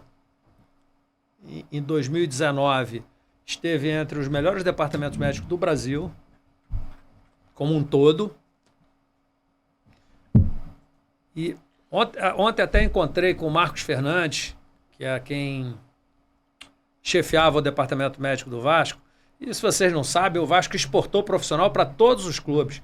O chefe de fisioterapia do Flamengo era do Vasco, que eles foram lá e roubaram. O do Corinthians, do Vasco. O fisiologista que está na seleção de base do Vasco. Então, assim, a gente só deixou de usar o Capris porque o nome servia muito mais à pessoa do que ao Vasco. Ah, entendi. Servia muito mais à pessoa do que ao Vasco. Muito mais para promover a pessoa do que ao Vasco. Eu acho que quando você constrói alguma coisa, você constrói para ficar. Constrói para o clube. Tudo que eu fiz foi para o clube. Então, assim, informação tem que ser do clube. Não pode estar no meu laptop. A informação é do clube. Então, essa foi uma das proibições. Quer dizer, não tem mais laptop de ninguém. É do clube. Então, você acha que as relações eram invertidas? Eu volto a dizer, eu acho que o nome servia muito mais para a pessoa do que para Vasco. Como fosse um trampolim, né? Exato. E assim, a verdade é o seguinte, muitas vezes o nego vende o que quer na mídia, né? Vende o que quer. Ah, tive 0 de lesão. Ah, mas se eu não considero lesão grau 1, eu vou ter 0. Entendi. E o maior número de lesões é grau 1. Entendi. Isso muda bastante a concepção de torcida, principalmente, né? É aquilo que a gente fala, né? Dá a visão, né? Não tem... Dá a oportunidade A dele oportunidade de falar, falar, por isso que isso aqui é irado. Emendou torcida, eu já vou emendar aqui, porque a gente tá em reta final. Então reabastece aí. Reabastece aqui a água aqui, que eu já vou emendar aqui num conceito maneirinho, que a gente viu, assistiu, obviamente. Tem que estudar o convidado que tá aqui, né? Basquete também, informação, conhecimento. E eu queria muito saber de você, a tua relação como presidente com os outros clubes do Rio de Janeiro. Tem muita história da concessão do Maracanã, tem, enfim, a questão da lei, que eu esqueci o nome, da época da pandemia, do Flamengo e tudo mais. Relação Flamengo, Fluminense e Botafogo na prática, como presidente, como é que você enxergava? O que era difícil, o que era fácil? Principalmente, né, Flamengo e Fluminense. A gente sabe que o Botafogo, entre aspas, ali é um pouco mais... dizem, né, que é mais com o irmão ali, tem uma parceria, ok, e tudo mais. Mas com o Flamengo e com o Fluminense? Então, assim, a relação com o Botafogo sempre foi boa, sempre muito amistosa, de parceria realmente. Mais ou menos como a torcida, né? A rivalidade fica dentro do campo. Então, a relação era boa. Eu tive mais problema com o Fluminense do que com o Flamengo, né? Até por conta de questões de Maracanã, lado de torcida. Comprei essa briga do lado da torcida e isso aí gerou porradaria. Sim. Enfim, com o Flamengo, a gente sabe como é que é o Flamengo, né? Eles acham que são os melhores em tudo e acham que tem que ter privilégio em tudo. Então, algumas vezes tivemos divergências em relação a isso, mas as conversas sempre foram em bom nível. O problema era com o Fluminense. O problema maior com o Fluminense. Por quê? Principalmente antes, né? Na época do Abad. Com o Mário Bittencourt, não. Mário Bittencourt, não. O Pedro Abad... Porque foi um momento em que a gente estava brigando com o Maracanã, né? A federação queria que a gente jogasse no Maracanã. Eu falei, não vou mandar jogo meu lá se eu não ficar do lado que eu acho que é do Vasco. O lado... Se eu sou mandante, não vou ser visitante. Eu vou ser mandante, de fato. Historicamente é conquistado em campo, né? E aí, a gente teve alguns embates. Aliás, na ocasião até os caras falaram, não, queriam que eu fizesse o jogo. Eu falei, tudo bem, eu faço, mas o jogo é meu? Eu vou fazer? Aí eu vou ficar desse lado. É com você. Não sei o quê. Fomos ver no consórcio, na época era o Odebrecht. Odebrecht, não tem nada disso. Então tá, então vou fazer o jogo aí. Mas é o seguinte, quem vai mandar no jogo sou eu. Então, quem vai fazer a operação de jogo é o Vasco. A gente não vai para ir para os outros dizer como é que a gente vai fazer. Não vou para o Maracanã para me dizer quantos seguranças eu tenho que contratar. Quantos catraqueiros eu tenho que contratar. E que empresa eu tenho que contratar. Aí, porrada comigo. Existe algum universo onde o Vasco poderia se unir ao Fluminense e ao Flamengo? Na gestão do Maracanã? Na concessão do edital? Se houver igualdade. Entendo igualdade nas decisões, tudo bem. Você acha que isso um dia é possível? Não. Por causa de interesses próprios, né? Eu acho que não, clubes. pelo seguinte. Isso é uma das coisas que eu acho... E aí vou falar uma coisa que talvez tenha uma repercussão grande. Olha. Isso é uma das coisas que a CBF sempre sobressai em relação aos clubes. Por quê? Você pega lá a CBF, os caras estão lá há 200 anos. Trocou isso, aquilo, trocou esse, trocou aquele. Mas a gente sabe quem manda. Todo mundo sabe quem manda. E é sempre a mesma galera. Nos clubes, a cada 3 anos troca um presidente. Aí você pega 20 clubes da Série A, um troca num ano, o outro troca no outro. Os caras não conseguem nem se relacionar 3 anos seguidos, porque as trocas são descasadas. Então não existe unidade entre os clubes. E cá para nós, quando os caras sentam lá, é cada um querendo olhar para o próprio umbigo. Sempre os espertos, o cara querendo se dar bem. Você vê lá o Corinthians, o cara quer se dar bem. Quer o dele, o restante que se dane. Vê o Flamengo, a mesma conduta. Vê o outro, a mesma conduta. Então, nunca tem união entre os clubes. Isso faz com que a CBF deite e role. Aí ela passa a discutir o direito que é meu. Ela se sente no direito de discutir o direito que é meu, de negociar o direito que é meu. Então, o direito de transmissão é dos clubes, mas ela quer discutir. O direito às placas é do clube, mas ela quer discutir.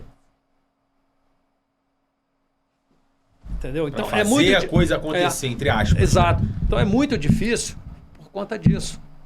Porque cada um só olha para o próprio umbigo. O cara quer se dar bem, cheio de esperto, que quer se dar bem. Só que no final, o produto final é ruim para todo mundo. Isso vem junto com a discussão mais recente, né? Consórcio? Do consórcio, Maracanã para todos. Teve, enfim, no último final de semana, né? Passado, retrasado, enfim.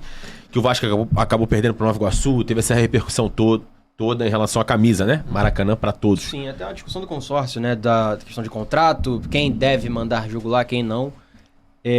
Queria, assim, acho que talvez seja a mesma pergunta.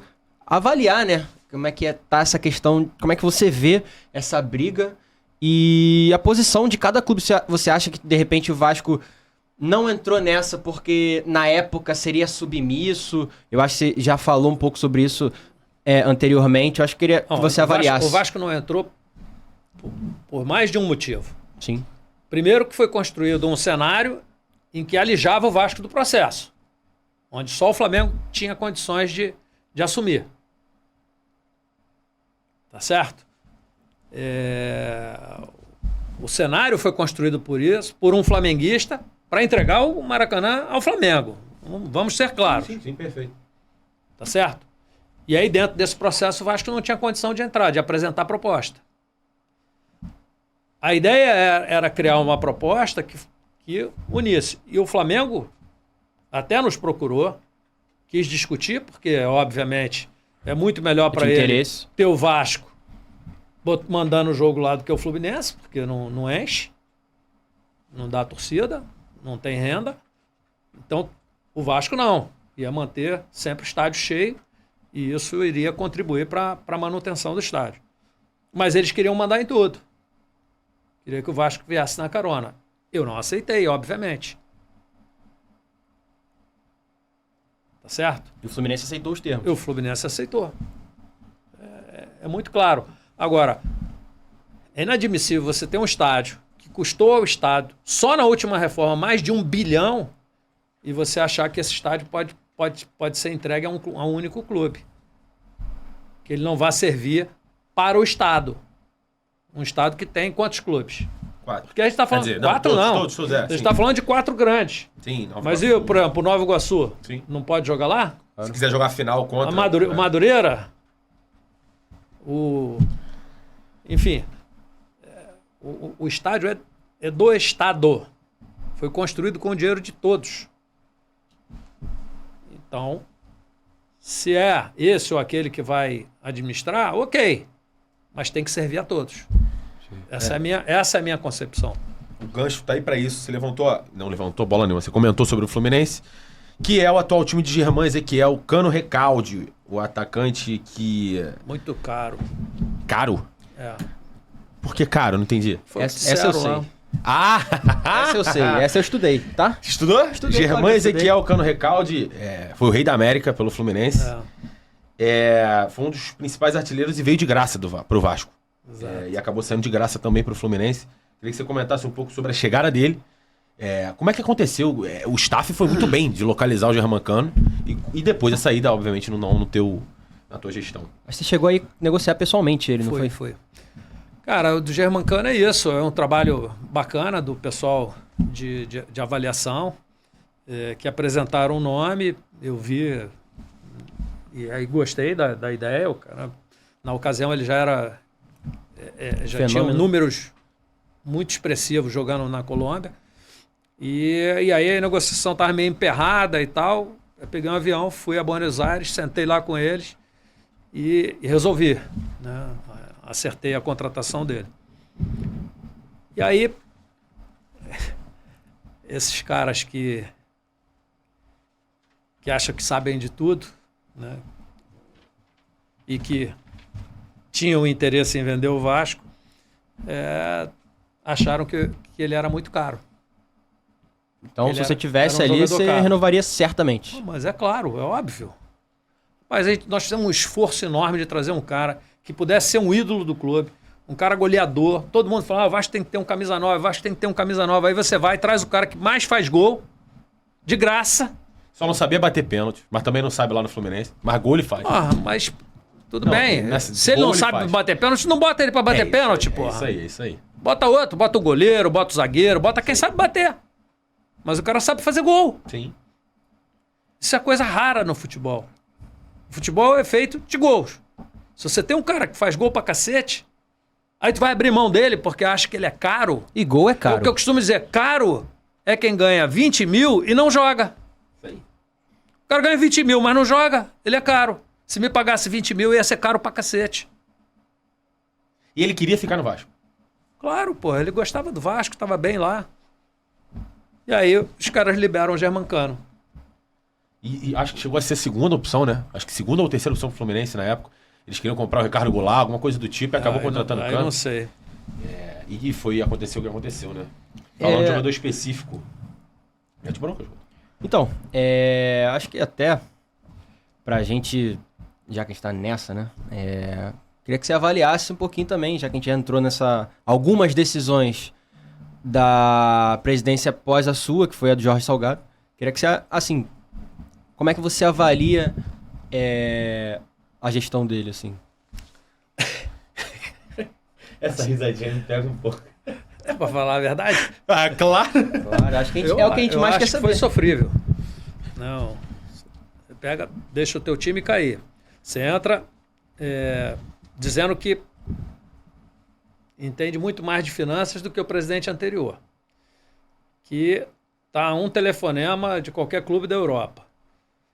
Que é um homem de mercado que vai trazer dinheiro. Promete que tem 70 milhões já de investimento. E aí assume, não tem nada disso. Joga o time na segunda divisão, mantém o time na segunda divisão. Assim, e para finalizar o Grand Finale, vende o clube. Eu só posso avaliar como muito ruim, né? Muito ruim. É isso. Então a avaliação que tá presa aqui no grampeador. Deixa eu Vamos tirar pro bloco 3, né? Agora já fazer essa transição, já que tá mudando até o papel aí, tá difícil. Ok. A gente tá vendo. aqui. Tá sofrível esse papel. Tá ligado? Jogador. É porque eu quero muito falar até aqui. Peraí. Vamos lá. Antes de entrar numa brincadeira que a gente vai propor pra você, eu vou ter mais uma ou duas perguntas aqui. A gente ainda tem alguns tempinhos aqui. Ainda tem 30? Pô, que coisa linda, tem mais do que eu imaginava. Vamos lá. Você avaliou isso, chegou a SAF, independente se você gostaria ou não, chegou. O Vasco tá aí. Foi eliminado pro Nova Iguaçu. Tem o Campeonato Brasileiro inteiro pela frente. Ramon Dias. Tem tudo isso que a gente pode conversar sobre o teu lado torcedor, que trabalhou 30 anos, 40, 30 e poucos anos no Vasco. 40 de casa. Não, 40 de casa, 25 de médico. Então, como é que você avalia, talvez, como um lado ex-presidente, mas é mais torcedor o Vasco de 2024? O que o torcedor do Vasco pode esperar que você sente assim, cara? Será que vai vir mais um ano difícil pro torcedor? Assim, a minha expectativa era até melhor antes do Jair e do Paulinho se machucarem, né? Ainda assim, na minha opinião, eu ia brigar ali pelo meio da tabela. Eu acho que, por mais que tenha trazido e tal, não sei o que, eu acho que não é um time ainda de brigar na parte de cima. Aliás, assim, eu esperava que as contratações fossem mais pontuais mas mais precisas, né? Com jogadores de mais peso. Tem aí o Paê e tal, que é um jogador com mais nome e tudo, mas ainda assim é um jogador que não é jovem. Eu não sei, a gente não dá para apostar que ele vai passar toda a temporada jogando sem se machucar. eu acho que o elenco carece de mais jogadores de peso. A torcida tem medo de brigar de novo, né? Diante do investimento que foi feito e do que disseram que ia fazer, eu acho acanhada essa performance, né? Essas contratações, a meu ver, estão abaixo da expectativa. E acho que o torcedor vascaíno também pensa a mesma coisa. Eu acho que essa relação de expectativa versus realidade é muito que o torcedor vive, é muito que a gente vive. E eu posso falar até com um pouquinho de propriedade, a gente divide essa opinião. Realmente, no início, quando a SAF veio, a gente tava falando, pô, será que vai mudar um pouquinho a dinâmica, como as coisas são feitas, tipo... A profissionalização, né? Não, talvez até a questão de investimento, se você tá falando, tipo, menos jogadores, mas mais jogadores de maior talento. A gente não vê isso hoje, até então, né? Eu queria que você avaliasse tipo, essa questão de expectativa versus realidade, se você realmente, como torcedor, assim, achava que teria algo diferente, assim, do que vem sendo feito. Então, eu achava que teria que ser feito dessa maneira. Mas, na realidade, pés no chão. Eu não tinha essa expectativa, não. Porque... E aí preciso dar um passo lá atrás. Eu não acredito na SAF. Não acredito em SAF para time grande, do tamanho do Vasco. E aí você bem... Assim, você pega qualquer investidor, ele não bota todo o seu investimento num único lugar, numa única opção. Ele diversifica. E no futebol não é diferente. Você pega aí a própria 777, eles têm investimentos e estão tentando aumentar os seus investimentos no futebol em diversas áreas. Eu acho que a filosofia de quem investe não é a filosofia de quem torce. É uma relação mais fria, né? É uma relação mais fria e financeira. Você pensa em retorno. Eu ouvi uma vez um negócio que é até engraçado, você falando de bastidores. Em 2000, o Vasco foi contratar o Júnior Baiano. Eu posso falar porque já encerrou, é meu camarada, gosto muito de Júnior Baiano. E eu examinei o Júnior Baiano, um joelho já ruinzinho, rodado. Bichado. Já operado umas 2 vezes lá quando estava no Palmeiras. O joelho inchava. Aí eu chamei o Eurico, falei, doutor... jogador aí, o joelhinho dele tá bem ruim, hein? E tal, não sei o que. Ele falou, Campelo, se ele jogar um Mundial, depois eu até dou ele. Que importa? O que importa é ele jogar o Mundial. O Mundial de 2000. Então tá certo, tá tudo bem. Então, vê a diferença da mentalidade de um dirigente que quer ser campeão para a mentalidade de um dirigente que é investidor. Quer ser O lucrativo. investidor vai comprar o jovem promissor para lá na frente vender. E aí a pergunta que eu faço é o seguinte, onde é que o investidor que investe no futebol vai ganhar dinheiro? É aqui no Brasil? Ou é nos Estados Unidos, na Europa, onde tem um câmbio de 5 vezes maior? Então eu acho que o futebol brasileiro vai ser meio, não vai ser fim. Eu acho que o Brasil vai continuar sendo colônia. O cara vai vir aqui para extrativismo. Vai colher aqui para ganhar lá fora. O Bragantino é um pouco disso, né? Você é contra a SAF? Não, eu não sou contra a SAF. Sou contra a SAF nesse modelo. Eu acho que fazer uma SAF igual o adversário quer fazer, você abre uma participação, você está numa situação legal, que inspira confiança, aí você abre para o mercado comprar uma participação, ok. Mas você mantendo a gestão, o controle, beleza. Agora, vender o clube para um investidor que tem 5, 6 clubes, você vai ser mais um. O Vasco vai ser mais um. E o que eu costumo dizer é o seguinte, para o vascaíno, ele quer que se dane se o PSG é campeão, se o Crystal Palace ganhou alguma coisa, se o Orlando City... Ele quer saber se o Vasco é campeão. E para o investidor? Será que isso faz diferença? Se ele, ao invés de ganhar dinheiro aqui, ele ganhar no Crystal Palace? Ou no Lyon? Ou em qualquer lugar? Acho que... E dentro dessa pergunta, ele já puxou ali também, né? Como é que você vê o cargo de presidente hoje no Vasco? Porque, assim, claro O que que o depois... presidente faz hoje, né? Qual Vasco? O Vasco associativo. Tem futebol no Vasco? Associativo. Exato. É uma grande questão dos torcedores, né? O que o presidente faz O hoje? torcedor ainda não entendeu isso. O presidente vai comprar cloro para piscina, vai assistir o basquete, vai reformar a sede náutica, vai comprar um remo novo. É isso que ele vai fazer. E vai fiscalizar ali a SAF, porque ele tem 30%, ele tem 2 cadeiras na SAF, no conselho de administração, que tem 7. Então, a representatividade dele ali é No menor. futebol, nenhuma. Quase nenhuma. É isso. Tem volta? Não sei, eu não li o contrato. Cenário... Eu sei, o que dizem aí é que é por muitos anos, né? Aí, a gente já fez uma Eu não relação... sei se é 25, 50, mas, enfim, eu não tenho expectativa de ver. A gente fez uma relação antes da época de ouro do Vasco, né? E assim, aqui não é tão boa, né? Sim. Que Se vem... não é tão boa, eu acho. O eufemismo aqui tem que ter, né? Boa. Cara, sobre essa questão da derrota pro Nova Iguaçu, que tá recente, né? Você acha que, por ser SAF, por ser uma coisa mais distanciada, assim, de relação com o torcedor, você acha que se fosse, por exemplo, na sua administração, seria muito mais pesado essa derrota? Você acha que é muito mais distante? Na minha era tudo mais pesado. A galera não ia perdoar tão de fato, tão de boa assim, né? Você acha que pré-SAF isso seria...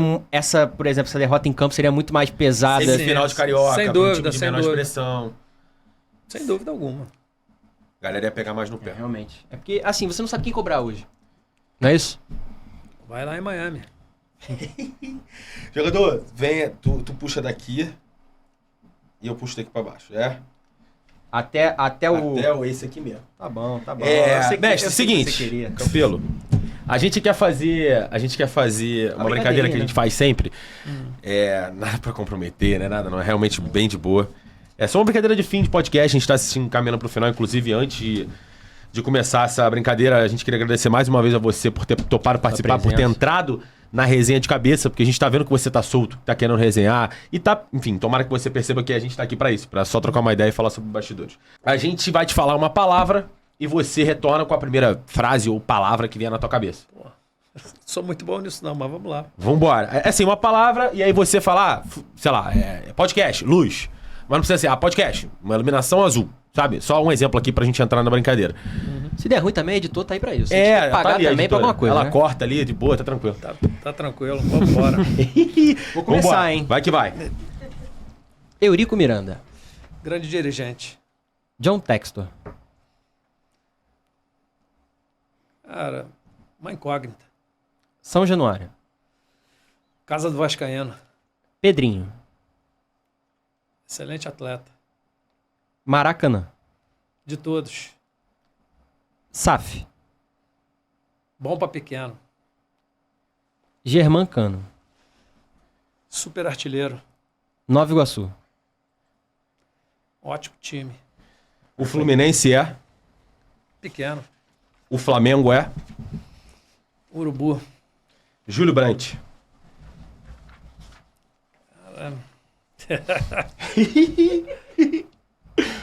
Uma paisagem. Sapinto. Sapinto.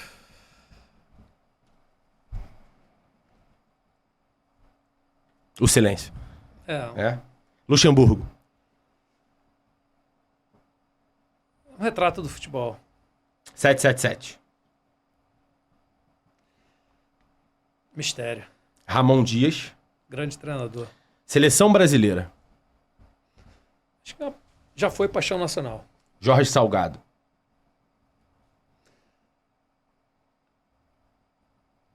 Bom no mercado de capitais. É isso.